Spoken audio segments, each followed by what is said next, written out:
ನಮಸ್ಕಾರ. ಜ್ಯೋತಿಷ್ಯವಾಣಿಯ ಆತ್ಮೀಯ ವೀಕ್ಷಕರೇ, ನಾನು ನಿಮ್ಮ ಪ್ರೀತಿಯ ಸ್ನೇಹಿತೆ ಗಾರ್ಗಿ. ನಮ್ಮ ಜ್ಯೋತಿಷ್ಯವಾಣಿ ಚಾನೆಲ್ಗೆ ಸ್ವಾಗತ. ಸ್ನೇಹಿತರೆ, ನೀವು ಎಂದಾದರೂ ನಿಮ್ಮ ಗೆಳೆಯರ ಗುಂಪಿನಲ್ಲಿದ್ದಾಗ ಒಂದು ವಿಷಯ ಗಮನಿಸಿದ್ದೀರಾ? ನೀವು ನಿಮ್ಮ ಮನಸ್ಸಿನ ಮಾತನ್ನು ಹೇಳಲು ಹೊರಟಾಗ ಕೆಲವರು ಸುಮ್ಮನೆ ಕೇಳಿಸಿಕೊಳ್ಳುತ್ತಾರೆ. ಅವರಿಗೆ ಅದರ ಬಗ್ಗೆ ಅಷ್ಟೇನೂ ಆಸಕ್ತಿ ಇರುವುದಿಲ್ಲ. ಇನ್ನು ಕೆಲವರು ಹೂಂಗುಡುತ್ತಾರೆ, ಆದರೆ ಅವರ ಗಮನ ಬೇರೆಲ್ಲೂ ಇರುತ್ತದೆ. ಆದರೆ ಅದೇ ಗುಂಪಿನಲ್ಲಿ ಒಬ್ಬ ಸ್ನೇಹಿತ ಮಾತ್ರ ಇರುತ್ತಾನೆ. ನಿಮ್ಮ ಮಾತುಗಳನ್ನು, ನಿಮ್ಮ ಭಾವನೆಗಳನ್ನು, ನಿಮ್ಮ ಅಂತರಂಗದ ನೋವನ್ನು ತನ್ನ 6ನೇ ಇಂದ್ರಿಯದಿಂದ ತನ್ನದೇ ನೋವಿನಂತೆ ಅರ್ಥಮಾಡಿಕೊಳ್ಳುವವನು. ತಾನು ನಿಮ್ಮ ಜಾಗದಲ್ಲಿದ್ದರೆ ಏನಾಗುತ್ತಿತ್ತು ಎಂದು ಭಾವನಾತ್ಮಕವಾಗಿ ಗ್ರಹಿಸುವವನು. ನಿಮ್ಮ ಸಮಸ್ಯೆಯನ್ನು ಸಂಪೂರ್ಣವಾಗಿ ಅರ್ಥಮಾಡಿಕೊಂಡು ಅದಕ್ಕೊಂದು ಸ್ಪಷ್ಟ, ಪ್ರಾಮಾಣಿಕ ಉತ್ತರ ಕೊಡುವವನು. ಯಾರು ಆ ಅಪರೂಪದ ಸ್ನೇಹಿತ? ಯಾರು ಆ ಖರಾ ಚಿನ್ನದಂತಹ ವ್ಯಕ್ತಿ ಗೊತ್ತಾ? ಅವರು ಮೀನರಾಶಿಯವರು. ಹೌದು, ಪೈಸಿಸ್. ಇಂದಿನ ವಿಡಿಯೋದಲ್ಲಿ ನಾವು ಮೀನರಾಶಿಯ ಸ್ನೇಹಿತರ ಬಗ್ಗೆ, ಅವರ ಅದ್ಭುತ ಗುಣಗಳ ಬಗ್ಗೆ ಆಳವಾಗಿ ಚರ್ಚೆ ಮಾಡೋಣ. ನಿಮ್ಮ ಸ್ನೇಹಿತರಾಗಲಿ, ಕುಟುಂಬದವರಾಗಲಿ, ಅಥವಾ ನೀವೇ ಮೀನರಾಶಿಯವರಾಗಿದ್ದರೆ ಈ ವಿಡಿಯೋ ನಿಮ್ಮ ಅಂತರಂಗವನ್ನು ಸ್ಪರ್ಶಿಸಲಿದೆ. ಆತ್ಮೀಯ ಸ್ನೇಹಿತರೆ, ನಮ್ಮ ಜ್ಯೋತಿಷ್ಯವಾಣಿ ಕುಟುಂಬಕ್ಕೆ ನೀವು ಹೊಸಬರಾಗಿದ್ದರೆ ದಯವಿಟ್ಟು ಈಗಲೇ ಸಬ್ಸ್ಕ್ರೈಬ್ ಬಟನ್ ಒತ್ತಿ ಮತ್ತು ಈ ವಿಡಿಯೋವನ್ನು ನಿಮ್ಮ ಸ್ನೇಹಿತರೊಂದಿಗೆ ಶೇರ್ ಮಾಡಿ. ಯಾಕೆಂದರೆ ಇಂದಿನ ವಿಡಿಯೋದಲ್ಲಿ ನಾವು ಮೀನರಾಶಿಯವರ ಬಗ್ಗೆ ತಿಳಿಯದ ಎಷ್ಟೋ ಅಂತರಂಗದ ರಹಸ್ಯಗಳನ್ನು ಬಿಚ್ಚಿಡಲಿದ್ದೇವೆ. ಮೀನರಾಶಿಯವರನ್ನು ಬಾವಿಯಂತಹ ಸ್ನೇಹಿತರು ಅಂತ ಯಾಕೆ ಕರೆಯುತ್ತಾರೆ ಗೊತ್ತಾ?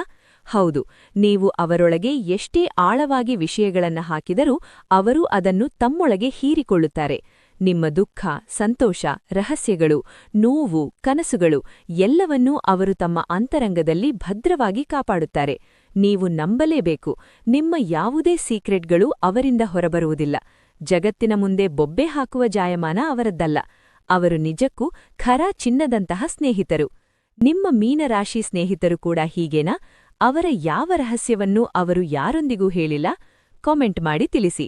ಅವರಿಗೆ ನಿಮ್ಮ ಮೇಲೆ ಎಷ್ಟರ ಮಟ್ಟಿಗೆ ಕಾಳಜಿ ಇದೆ ಅಂತ ಹೇಳಿದರೆ, ನೀವು ಅವರೊಂದಿಗೆ 1-2 ದಿನ ಮಾತಾಡಿಲ್ಲ, ಫೋನ್ ಮಾಡಿಲ್ಲ ಅಂದ್ರೆ ಅವರೇ ನಿಮ್ಗೆ ಫೋನ್ ಮಾಡಿ, ಏನಾಯ್ತು, ಎಲ್ಲ ಚೆನ್ನಾಗಿದ್ಯಾ, ಏನಾದ್ರೂ ಸಮಸ್ಯೆ ಇದೆಯಾ, ನನ್ನೊಂದಿಗೆ ಹಂಚಿಕೊಳ್ಳಬಹುದಲ್ಲ ಅಂತ ಕೇಳುತ್ತಾರೆ.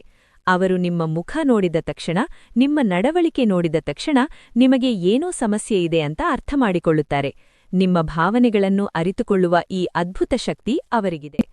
ಇನ್ನು ಅವರ ಸಹಾನುಭೂತಿ, ಅದು ನಿಜಕ್ಕೂ ಅತಿದೊಡ್ಡ ಗುಣ.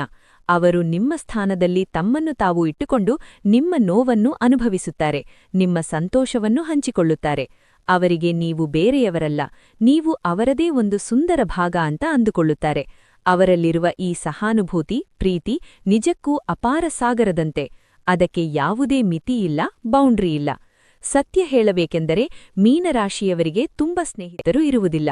ಅವರು ಪ್ರತಿದಿನ ಸ್ನೇಹಿತರನ್ನು ಬದಲಾಯಿಸುವವರಲ್ಲ, ಅಥವಾ 100 ಸ್ನೇಹಿತರನ್ನು ಸಂಪಾದಿಸುವವರೂ ಅಲ್ಲ. ಅವರ ಸ್ನೇಹಿತರ ಸಂಖ್ಯೆ ಕಡಿಮೆ ಇರಬಹುದು, ಆದರೆ ಅವರ ಸ್ನೇಹಿತರು ನಿಜಕ್ಕೂ ವಜ್ರಗಳಂತೆ, ಅಮೂಲ್ಯ ರತ್ನಗಳಂತೆ. ಒಮ್ಮೆ ಸ್ನೇಹ ಮಾಡಿದರೆ ಆ ಸ್ನೇಹ ಶಾಶ್ವತ.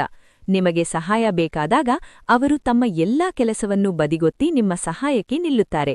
ಬೇರೆ ಎಲ್ಲಾದ್ರೂ ಹೋಗಬೇಕಿದ್ದರೆ ಅದನ್ನು ರದ್ದು ಮಾಡಿ ಮೊದಲು ನಿಮ್ಮ ಸಮಸ್ಯೆಯನ್ನು ಬಗೆಹರಿಸುತ್ತಾರೆ. ಆನಂತರ ತಮ್ಮ ಕೆಲಸದ ಕಡೆ ಹೋಗುತ್ತಾರೆ. ಇವರ ಈ ಗುಣಕ್ಕೆ ಸಾಟಿಯೇ ಇಲ್ಲ ಸ್ನೇಹಿತರೆ. ನಿಮ್ಮ ಜೀವನದಲ್ಲಿ ನಿಜವಾದ ಖರಾ ಚಿನ್ನದಂತಹ ಸ್ನೇಹಿತರು ಬೇಕಿದ್ದರೆ ಈ ವಿಡಿಯೋವನ್ನು ನಿಮ್ಮ ಮೀನರಾಶಿ ಸ್ನೇಹಿತರಿಗೆ ಟ್ಯಾಗ್ ಮಾಡಿ. ಅವರಿಗೆ ನಿಮ್ಮನ್ನು ಸಂತೋಷವಾಗಿಡುವುದು, ನಗಿಸುವುದು ತುಂಬಾ ಇಷ್ಟ. ಯಾವ ಸಮಯದಲ್ಲಿ ಯಾವ ಹಾಸ್ಯ ಚಟಾಕಿ ಹಾರಿಸಿದರೆ ನೀವು ನಗುತ್ತೀರಾ ಅಂತ ಅವರಿಗೆ ಚೆನ್ನಾಗಿ ಗೊತ್ತು. ಕೆಲವೊಮ್ಮೆ ತಮಾಷೆಯಾದ ಸರಳ ಹಾಸ್ಯಪ್ರಜ್ಞೆ ಹೊಂದಿದ್ದರೆ, ಇನ್ನು ಕೆಲವೊಮ್ಮೆ ಉನ್ನತ ಮಟ್ಟದ ಹಾಸ್ಯಪ್ರಜ್ಞೆ ಹೊಂದಿರುತ್ತಾರೆ. ಸಣ್ಣ ಮಗುವಿನಿಂದ ಹಿಡಿದು ದೊಡ್ಡ ತಜ್ಞರವರೆಗೂ ಎಲ್ಲರನ್ನೂ ತಮ್ಮ ಹಾಸ್ಯದಿಂದ ನಗಿಸಬಲ್ಲ ಸಾಮರ್ಥ್ಯ ಅವರಿಗಿದೆ. ನಿಜಕ್ಕೂ ವಿಶಿಷ್ಟವಾದ ವ್ಯಕ್ತಿತ್ವ ಅವರದ್ದು. ಆದರೆ ಇಲ್ಲಿ ಒಂದು ಸಣ್ಣ ಸೂಕ್ಷ್ಮತೆ ಇದೆ. ಮೀನರಾಶಿಯವರಿಗೆ ನೀವು ಗಮನ ಕೊಡಬೇಕು, ಅವರಿಗೆ ಸ್ವಲ್ಪ ಅಟೆನ್ಷನ್ ಬೇಕು. ನೀವು ಒಂದು ಸಭೆಯಲ್ಲಿ ಅಥವಾ ಗೆಳೆಯರೊಂದಿಗೆ ಕುಳಿತಿದ್ದಾಗ ಮೀನರಾಶಿಯ ಸ್ನೇಹಿತರಿಗೆ ನೀವು ಅವರನ್ನು ನಿರ್ಲಕ್ಷಿಸುತ್ತಿದ್ದೀರಾ, ಬೇರೆಯವರಿಗೆ ಹೆಚ್ಚು ಗಮನ ಕೊಡುತ್ತಿದ್ದೀರಾ ಅಂತ ಅನಿಸಿದರೆ ಅವರಿಗೆ ಅದು ಸಹಿಸಲು ಕಷ್ಟವಾಗುತ್ತದೆ. ಅವರು ಕೋಪಗೊಂಡು ಅಲ್ಲಿಂದ ಎದ್ದ ಹೋಗಬಹುದು, ಅಥವಾ ನೇರವಾಗಿ ನಾನು ನಿನ್ನ ಶಾಶ್ವತ ಸ್ನೇಹಿತ, ಅವರಲ್ಲ, ಅವರನ್ನು ನೀನು ಇಷ್ಟು ಗಮನ ಕೊಟ್ಟೆ ನನಗೆ ಕೊಡಲಿಲ್ಲ ಅಂತ ಕೇಳಬಹುದು. ಶಾಶ್ವತ ಸಂಬಂಧಗಳನ್ನು ಯಾವತ್ತೂ ನಿರ್ಲಕ್ಷಿಸಬೇಡಿ, ಯಾಕೆಂದರೆ ಮೀನರಾಶಿಯವರು ನಿಮ್ಮ ಜೀವನದಲ್ಲಿ ತಾತ್ಕಾಲಿಕರಲ್ಲ, ಅವರು ಶಾಶ್ವತರು. ಇವರ ಈ ಸೂಕ್ಷ್ಮತೆಯನ್ನು ನೀವು ಎಂದಾದ್ರೂ ಅನುಭವಿಸಿದ್ದೀರಾ? ಅಂದರೆ ಅವರಿಗೆ ನೀವು ಹೆಚ್ಚು ಗಮನ ಕೊಡಲಿಲ್ಲ ಅಂತ ಅವರು ಮುನಿಸಿಕೊಂಡಿದ್ದಾರಾ? ನಿಮ್ಮ ಅನುಭವವನ್ನು ಹಂಚಿಕೊಳ್ಳಿ. ಮೀನರಾಶಿಯವರು ಜಲರಾಶಿಯಾಗಿರುವುದರಿಂದ ಅವರಲ್ಲಿ ಅಂತರ್ದೃಷ್ಟಿಶಕ್ತಿ, ಇಂಟ್ಯೂಷನ್ ಬಹಳ ಪ್ರಬಲವಾಗಿರುತ್ತದೆ. ಯಾವುದೋ ಒಂದು ಘಟನೆ ನಡೆಯುವ ಮುಂಚೆಯೇ ಅವರಿಗೆ ಅದರ ಸೂಚನೆ ಸಿಗುತ್ತದೆ. ದೇವರು ಅವರಿಗೆ ವಿಶೇಷವಾದ ಶಕ್ತಿಯನ್ನು ಕೊಟ್ಟಿದ್ದಾನೆ. ಈ ಮೂಲಕ ಅವರು ಆಧ್ಯಾತ್ಮಿಕ ಲೋಕದೊಂದಿಗೆ ಆಳವಾದ ಸಂಪರ್ಕವನ್ನು ಹೊಂದಿದ್ದಾರೆ. ಇದು ಅವರ ಬಗ್ಗೆ ಇರುವ ಒಂದು ಅದ್ಭುತ ವಿಷಯ. ಇನ್ನೊಂದು ಸುಂದರ ಗುಣ ಅಂದ್ರೆ ಅವರು ನಿಮಗೆ ಯಾವುದೇ ತೀರ್ಪನ್ನು ನೀಡದೆ ಸಲಹೆ ನೀಡುತ್ತಾರೆ. ನಿಮ್ಮ ಬೆಸ್ಟ್ ಫ್ರೆಂಡ್ ಆಗಿರಬಹುದು, ನಿಮಗೆ ಪ್ರೀತಿ ಇರಬಹುದು, ಆದರೆ ನಿಮಗೆ ಸಲಹೆ ನೀಡುವಾಗ ಅವರು 16 ಆಣೆ ಸತ್ಯವನ್ನು ಮಾತ್ರ ಹೇಳುತ್ತಾರೆ. ಆಗ ಅವರು ನಾನು ನಿನ್ನ ಸ್ನೇಹಿತ, ಹಾಗಾಗಿ ನಿನ್ನ ಪರವಾಗಿ ಮಾತನಾಡಬೇಕು ಅಂತ ಯೋಚಿಸುವುದಿಲ್ಲ. ಎರಡೂ ಕಡೆ ಅರ್ಥ ಮಾಡಿಕೊಂಡು ನಿಮಗೆ ಯಾವುದು ನಿಜವಾದ ಮಾರ್ಗದರ್ಶನವೋ ಅದನ್ನೇ ನೀಡುತ್ತಾರೆ. ಕೆಲವೊಮ್ಮೆ ಆ ಸತ್ಯ ಕಹಿಯಾಗಿರಬಹುದು, ಆದರೆ ಅದು ನಿಮ್ಮ ಒಳ್ಳೆಯದಕ್ಕಾಗಿ. ಇನ್ನು ಮೀನರಾಶಿಯವರ ಸಂಭಾಷಣೆ ಶೈಲಿ ಅಂದರೆ ಕಮ್ಯುನಿಕೇಷನ್ ಸ್ಟೈಲ್ ಬಗ್ಗೆ ಹೇಳೋದಾದ್ರೆ ಅದು ತುಂಬಾ ವಿಶಿಷ್ಟ. ನೀವು ಅವರಿಗೆ ದೊಡ್ಡ ದೊಡ್ಡ ಮೆಸೇಜ್ ಕಳಿಸಿದರೂ ಅವರು ಕೇವಲ ಹೂಂ, ಓಕೆ, ಡನ್ ಅಥವಾ ಒಂದೇ ಇಮೋಜಿಯೊಂದಿಗೆ ಉತ್ತರಿಸಬಹುದು. ಇವರ ಈ ಸ್ವಭಾವಕ್ಕೆ ನೀವು ಕೋಪಗೊಳ್ಳಬಾರದು, ಅದು ಅವರ ಪ್ರಕೃತಿ. ಒನ್ ಮಾತಾಡುವಾಗ ಅವರು ಸಾಕಷ್ಟು ಮಾತನಾಡುತ್ತಾರೆ, ಆದರೆ ಟೆಕ್ಸ್ಟ್ನಲ್ಲಿ ಅವರು ಸಂಕ್ಷಿಪ್ತವಾಗಿರಲು ಇಷ್ಟಪಡುತ್ತಾರೆ. ಇದನ್ನು ಅರ್ಥ ಮಾಡಿಕೊಳ್ಳಿ.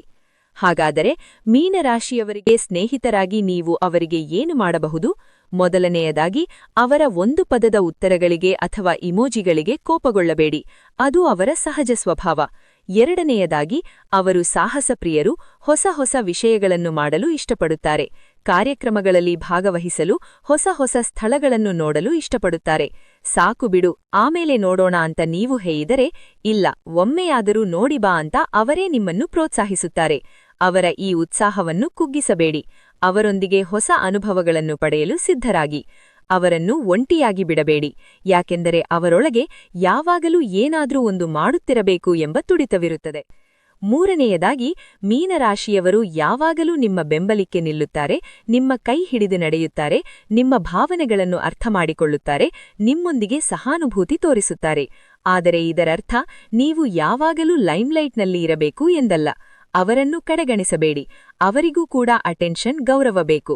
ಅವರನ್ನೂ ಸಹ ನಿಮ್ಮೊಂದಿಗೆ ಮುಂದೆ ಕರೆದುಕೊಂಡು ಹೋಗಲು ಪ್ರಯತ್ನಿಸಿ. ಅವರನ್ನು ಕಡೆಗಣಿಸಿದರೆ ಅವರಿಗೆ ತುಂಬಾ ಬೇಸರವಾಗುತ್ತದೆ. ಮೀನರಾಶಿಯವರು ಸ್ವಲ್ಪ ಕಿವಿಗೆ ಕಚ್ಚಾ ಇರುತ್ತಾರೆ. ಅಂದರೆ ಬೇರೆಯವರು ಏನಾದರೂ ಹೇಳಿದರೆ ಸುಲಭವಾಗಿ ನಂಬಿಬಿಡುತ್ತಾರೆ.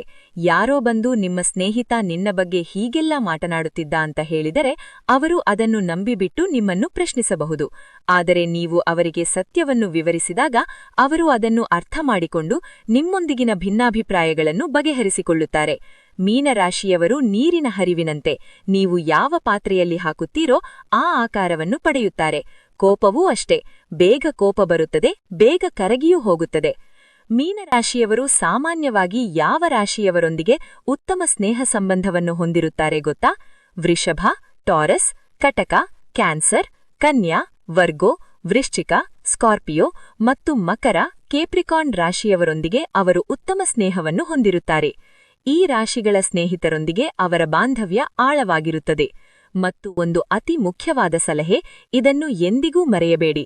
ಮೀನರಾಶಿಯವರನ್ನು ನಿಮ್ಮ ಜೀವನದಲ್ಲಿ ಸೆಕೆಂಡ್ ಆಪ್ಷನ್ ಆಗಿ ಎಂದಿಗೂ ಇಡಬೇಡಿ. ಒಂದು ವೇಳೆ ನೀವು ಅವರನ್ನು ಕಡೆಗಣಿಸಿ ಸೆಕೆಂಡ್ ಆಪ್ಷನ್ ಆಗಿ ಪರಿಗಣಿಸಿದರೆ ಅವರು ನಿಮ್ಮ ಜೀವನದಲ್ಲಿ ಲಾಸ್ಟ್ ಆಪ್ಷನ್ ಆಗಿ ಬಿಡುತ್ತಾರೆ. ಅವರ ಪ್ರೀತಿ, ಅವರ ಸ್ನೇಹ ಎಷ್ಟು ಆಳವಿದೆಯೋ ಅವರ ನಿರ್ಧಾರವೂ ಅಷ್ಟೇ ದೃಢವಿರುತ್ತದೆ. ಇದು ಒಂದು ಅತಿ ದೊಡ್ಡ ಸತ್ಯ. ಇನ್ನು ಮೀನರಾಶಿಯವರ ಬಗ್ಗೆ ಒಂದು ಅದ್ಭುತವಾದ ಒನ್-ಲೈನರ್, ಅವರ ಅಂತರಂಗದ ಅತಿದೊಡ್ಡ ರಹಸ್ಯ. ಅದನ್ನು ಈಗ ಹೇಳುತ್ತೇನೆ, ಗಮನವಿಟ್ಟು ಕೇಳಿ. ಅವರು ನಿಮ್ಮ ದುಃಖದಲ್ಲಿ ಕಣ್ಣೀರು ಹಾಕುವವರಲ್ಲಿ ಮೊದಲಿಗರು. ನಿಮ್ಮೊಂದಿಗೆ ಏನಾದರೂ ತೊಂದರೆಯಾದರೆ ಅವರ ಕಣ್ಣಲ್ಲಿ ನೀರು ಜಿನುಗುವುದು ಮೊದಲು. ಆದರೆ ಅದೇ ಸಮಯದಲ್ಲಿ ಅವರು ಐಸ್ ಕೋಲ್ಡ್ ಆಗಿ, ನಿಷ್ಕರುಣೆಯಾಗಿ ವರ್ತಿಸುವವರಲ್ಲಿಯೂ ಮೊದಲಿಗರು. ಯಾವಾಗ ಗೊತ್ತಾ? ನಿಮ್ಮ ವರ್ತನೆ, ನಿಮ್ಮ ಮೌಲ್ಯ ಅವರ ಕಣ್ಣೀರಿಗೆ ಯೋಗ್ಯವಲ್ಲ ಎಂದು ಅವರಿಗೆ ಅರಿವಾದಾಗ. ನೀವು ಅವರಿಗೆ ಮೋಸ ಮಾಡಿದರೆ, ಅವರೊಂದಿಗೆ ಕೆಟ್ಟದಾಗಿ ವರ್ತಿಸಿದರೆ, ಆಗ ಅವರು ಕಣ್ಣೀರು ಹಾಕಿದಷ್ಟು ಬೇಗನೆ ಭಾವನಾತ್ಮಕವಾಗಿ ಅಷ್ಟೇ ಗಟ್ಟಿಯಾಗಿ ಐಸ್ ಕೋಲ್ಡ್ ಆಗಿ ಬಿಡುತ್ತಾರೆ. ಅವರ ಮೇಲೆ ಯಾವುದೇ ಪರಿಣಾಮ ಬೀರದಂತೆ ವರ್ತಿಸುತ್ತಾರೆ. ನಿಮ್ಮ ಕಣ್ಣೀರು ಅವರ ಕಣ್ಣೀರಿಗೆ ಯೋಗ್ಯವಲ್ಲ ಎಂದು ಅವರಿಗೆ ಅನಿಸಿದರೆ ಅಲ್ಲಿಗೆ ಎಲ್ಲ ಸಂಬಂಧ ಮುಗಿದಂತೆ. ಇದು ಒಂದು ಮೀನರಾಶಿಯವರ ಅತಿದೊಡ್ಡ ಗುಣ ಮತ್ತು ದ್ವಿಮುಖ ವ್ಯಕ್ತಿತ್ವದ ದರ್ಶನ. ಈ ವಿಡಿಯೋವನ್ನು ನಿಮ್ಮ ಎಲ್ಲ ಮೀನರಾಶಿ ಸ್ನೇಹಿತರು ಮತ್ತು ಅವರನ್ನು ಅರ್ಥಮಾಡಿಕೊಳ್ಳಲು ಬಯಸುವವರಿಗೆ ತಲುಪಿಸಿ. ಅವರಿಗೆ ಇದೊಂದು ದೊಡ್ಡ ಉಡುಗೊರೆಯಾಗಲಿದೆ. ಹಿಂದಿನ ನಮ್ಮ ಮೀನರಾಶಿ ವಿಡಿಯೋದಲ್ಲಿ ಅವರು ಎಲ್ಲಿ ಬೇಕಾದರೂ ನಿದ್ರಿಸುತ್ತಾರೆ ಅಥವಾ ಕ್ಯಾಟ್ ನ್ಯಾಪ್ ತೆಗೆದುಕೊಳ್ಳುತ್ತಾರೆ ಎಂದು ಹೇಳಿದ್ದೆ. ಕೆಲವರು ನಮಗೆ ರಾತ್ರಿ ನಿದ್ರೆ ಬರುವುದಿಲ್ಲ ಎಂದು ಕಾಮೆಂಟ್ ಮಾಡಿದ್ದರು. ನನ್ನ ಉದ್ದೇಶ ಕ್ಯಾಟ್ ನ್ಯಾಪ್ಸ್ ಬಗ್ಗೆ ಹೇಳುವುದಾಗಿತ್ತು. ಅಂದರೆ ಅವರು ಸಣ್ಣ ನಿದ್ದೆಯನ್ನು ಎಲ್ಲಿ ಬೇಕಾದರೂ ಯಾವಾಗ ಬೇಕಾದರೂ ಸುಲಭವಾಗಿ ತೆಗೆದುಕೊಳ್ಳುತ್ತಾರೆ ಎಂಬುದಾಗಿತ್ತು. ಅದನ್ನು ಅರ್ಥಮಾಡಿಕೊಂಡ ಎಲ್ಲ ಮೀನರಾಶಿ ವೀಕ್ಷಕರಿಗೆ ಧನ್ಯವಾದಗಳು ಮತ್ತು ನಿಮ್ಮ ಕಾಮೆಂಟ್ಗಳಲ್ಲಿ ನಿಮ್ಮ ಅನುಭವಗಳನ್ನು ಹಂಚಿಕೊಂಡಿದ್ದಕ್ಕೆ ತುಂಬಾ ಧನ್ಯವಾದಗಳು. ಸ್ನೇಹಿತರೆ, ಮೀನರಾಶಿ ಸ್ನೇಹಿತರ ಬಗ್ಗೆ ಮತ್ತು ಅವರ ವಿಶೇಷ ಗುಣಗಳ ಬಗ್ಗೆ ಈ ವಿಡಿಯೋ ನಿಮಗೆ ಇಷ್ಟವಾಗಿದೆ ಎಂದು ಭಾವಿಸುತ್ತೇನೆ. ಆತ್ಮೀಯ ಸ್ನೇಹಿತರೆ, ನಮ್ಮ ಜ್ಯೋತಿಷ್ಯವಾಣಿ ಕುಟುಂಬಕ್ಕೆ ನೀವು ಹೊಸಬರಾಗಿದ್ದರೆ ದಯವಿಟ್ಟು ಈಗಲೇ ಸಬ್ಸ್ಕ್ರೈಬ್ ಬಟನ್ ಒತ್ತಿ ಮತ್ತು ಈ ವಿಡಿಯೋವನ್ನು ನಿಮ್ಮ ಸ್ನೇಹಿತರೊಂದಿಗೆ ಶೇರ್ ಮಾಡಿ. ಯಾಕೆಂದರೆ ಇಂದಿನ ವಿಡಿಯೋದಲ್ಲಿ ನಾವು ಮೀನರಾಶಿಯವರ ಬಗ್ಗೆ ತಿಳಿಯದ ಎಷ್ಟೋ ಅಂತರಂಗದ ರಹಸ್ಯಗಳನ್ನು ಬಿಚ್ಚಿಡಲಿದ್ದೇವೆ.